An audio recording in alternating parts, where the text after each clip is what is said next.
राम मंदिर बन के जानते क्या संदेश देगा?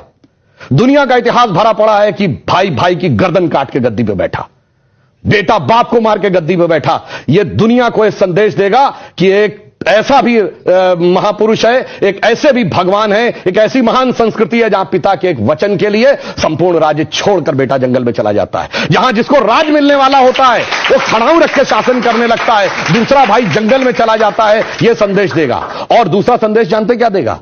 आज दुनिया में देखिए क्या है, रशिया ने यूक्रेन पर अटैक किया हुआ है, हमास ने इजराइल पर अटैक किया हुआ है, चाइना ने पहले तिब्बत को एक्वायर किया, अब ताइवान के ऊपर नजर है, कुवैत को इराक ने कैप्चर कर लिया। एनेक्सेशन, सब्जुगेशन एंड डोमिनेशन, पूरी दुनिया में कॉन्फ्लिक्ट है। भगवान राम ने क्या संदेश दिया? जब लंका को जीता, क्या एनेक्सेशन किया, अपने राज्य में मिलाया? नहीं। उसका सब्जुगेशन किया, कोई अपना डिप्यूटी अपॉइंट किया? नहीं।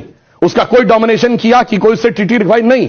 कहा भाई अपने अपने धर्म का पालन करो, बस हम इतने ही में करते हैं। तो पूरी दुनिया को जियो पॉलिटिकल संदेश अगर कोई देगा तो वो ये देंगे। और मैं एक बात और कहना चाहता हूं, जो आपने कहा राम शब्द का अर्थ जानते क्या है? रम धातु से बना है। जैसे आपने हिंदी में और संस्कृत में शब्द सुना होगा रमणीक स्थान, रमता जोगी, यानी जिसमें चीज सेटल हो। राम शब्द का संस्कृत में अर्थ है रमन्ते इति रामः, अर्थात वह एलिमेंट जिसमें संपूर्ण संसार सेटल्ड है। और वो एलिमेंट का संघर्ष किससे है? दशानन से, 10 मुख वाले रावण से, उसकी 10 इंद्रियों की बहिर्मुखी पिपासा से। और राम उत्पन्न कैसे होंगे? राम के पिता क्या नाम है? दशरथ।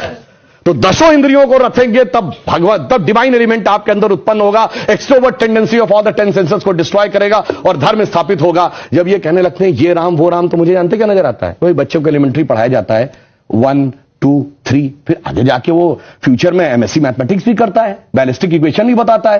पर ये कहेंगे नहीं वो बैलिस्टिक इक्वेशन है, तो फिर तो 1 2 नहीं पढ़ाना चाहिए, क्योंकि वो तो अलग है। मैं पहले भी उदाहरण दे चुका हूं। 4 - 3 = 1 होता है। आप सब ने जब क्लास 2nd 3rd में एडिशन सब्सट्रैक्शन सीखा, अगर आप 3 - 4 करते टीचर डांट देती थी।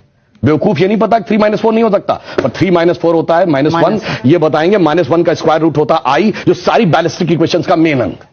तो उस लेवल पे पहुंचिए तो समझ में आएगा जिसको आप कह रहे हैं बचकाना है वो कितना आलीशान है, ये जाके समझ में आएगा। डॉक्टर कलाम से पूछिए तो -1 के स्क्वायर रूट का अंतर समझ में आएगा। तो राम की कथा बहुत गहरी है और इसीलिए रामचरितमानस क्यों लिखा है? राम के चरित्र को मन में धारण करिए।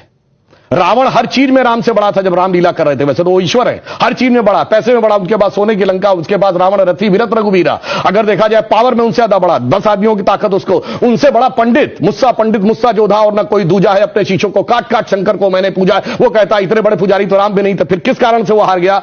चरित्र में राम बड़े थे। इसीलिए तुलसी ने कहा रामचरितमानस। और चरित्र की याद दिलाएगा यह मंदिर, जो सिर्फ भारत के लिए नहीं पूरी मानवता के लिए श्रेष्ठतम मानवीय मूल्यों का प्रतीक होगा। इसलिए 21वीं सदी का महान भारत बगैर राम मंदिर के संभव नहीं था। इसीलिए अमृत काल के उषा काल में राम मंदिर उभर के सामने आ रहा है।